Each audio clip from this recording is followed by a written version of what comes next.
So what we have here is Pinot Noir by Decoy. Now, why I chose this wine to show tonight is because Decoy is made by Duckhorn Vineyards.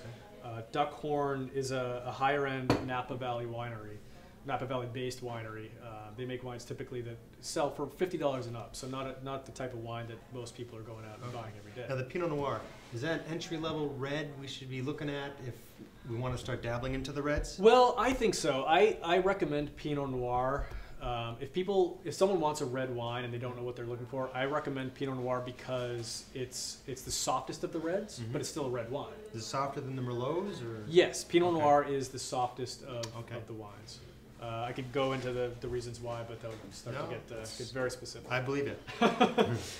So this is a nice little wine. It's made by a high-end winery, but they know what they're doing, and I selected this to show that you can get a wonderful wine for under $20. So this would retail $19.99 on pretty much any store shelf, maybe as high as $22. Did we mention what the retail is? Oh no, I'm sorry. Babbage would sell for $12. Okay. Yep.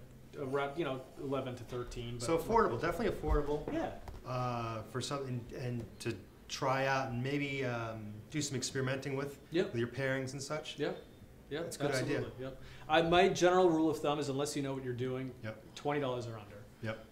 That's a great idea. You should be able to get a good wine. So I think this Decoy really over delivers for the money.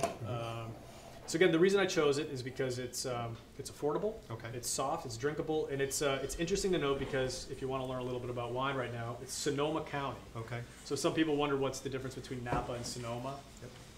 Quick difference is Sonoma's further north, cooler climate, makes a little bit more balanced, delicate wine. Perfect. So we're gonna. If you want to taste it, you can lead us to the taste. Tell me what we're looking for. All right, same thing. Sight. We're looking for the color. You'll see that it's a little bit lighter than some. Are we looking for legs? We hear a lot about legs. What's the story after we swirl this? Legs is a somewhat old-fashioned way of looking at wine, and what it is when you swirl wine, the alcohol evaporates faster than the water, the liquid in the wine. So what's happening is that the more quickly the alcohol evaporates, and the more alcohol evaporates, the thinner the legs will be. So if you have very thick legs, that means you've got a lot of alcohol to evaporate. So basically, thick legs equals a lot of alcohol. Thin legs equals lighter in alcohol. So you can see very little legs here because Pinot Noir is traditionally very low in lower in alcohol. You can see it's a little bit lighter than some red wines. That's because Pinot Noir doesn't have as much tannin in the grape skin. It looks a little lighter around the edges. Is that telling me something? No.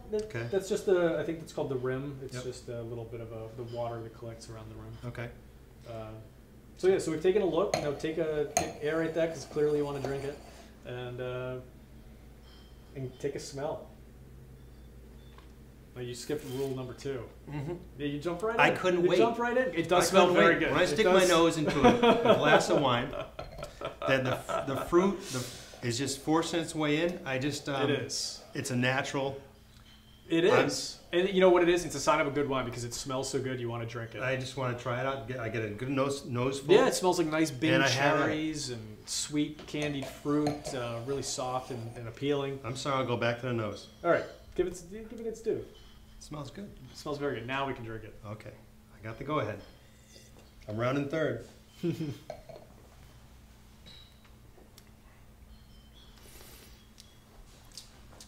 Yummy. Very soft. A lot more dark fruit in this thing. Yep. And what else are we looking for?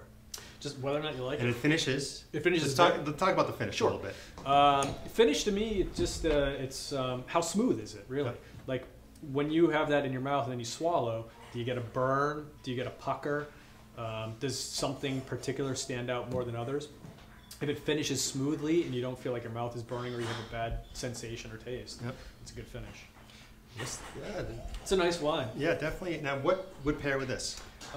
Pinot Noir, again, it's a lighter red wine, so I'd recommend lighter fare. Roast chicken. Okay. Lighter red meats. Maybe like a simple filet mignon. Okay. Something without a lot of fat and flavor, because the wine's very delicate, so you want to pair it with something that's a little bit on the more delicate side. Now, is any fish that would go with this? Yeah, salmon is a very traditional Pinot Noir pairing. That's because salmon's, it's hearty for a fish, So it could take a red wine, but it's still, you know, it's not red meat, so it needs a lighter wine. And what about style of cheeses? To be honest, or just stay away from the cheeses. Yeah, I have a hard time pairing Pinot Noir with cheese because it's somewhere in the middle. Unless you have maybe a specialized cheese that would hit the point on that. Yeah, I'm sure. You know, I would say a somewhat lighter cheese, maybe a soft cheese again would be good. Okay. But really, if someone's going to a party or dinner party, that's when I really recommend Pinot Noir because you can drink it on its own. Okay. Some wines you really need food with. Right. Pinot's a great sipping wine.